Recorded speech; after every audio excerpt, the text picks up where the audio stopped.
podcast host Joe Rogan revealed he wasn't mad about Bud Light's partnership with transgender influencer Dylan Mulvaney, and he found the backlash kind of funny, even sipping a can of the beer on the show Wednesday.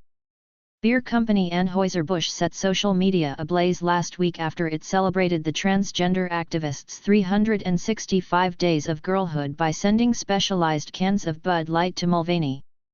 "What they're doing is just spreading the brand to an extra group of people. Why, if something is good, do you give AFK who's got it?" Rogan asked on Wednesday's The Joe Rogan Experience.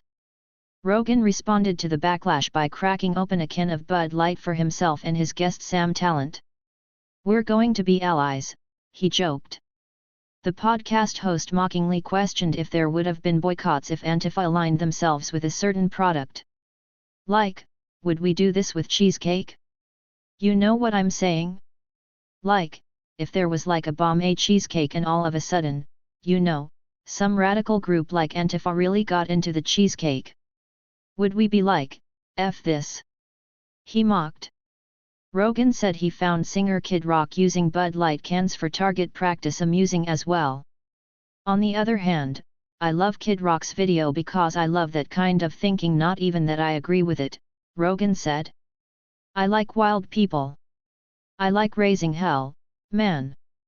Rogan speculated the fierce reaction from critics was because they felt the company was caving to the woke agenda, while Talent countered there was no such thing.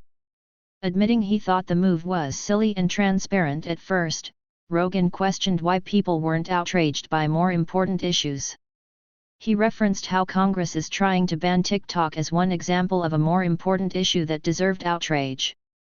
"How is Bud Light paying Mulvaney the big deal?" Rogan asked.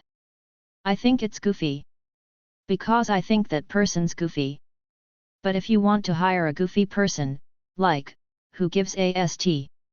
It's kind of hilarious when someone says 365 days of womanhood. It was also just a can with that person's face on it. That's all it was," he continued. "It wasn't like something they were selling."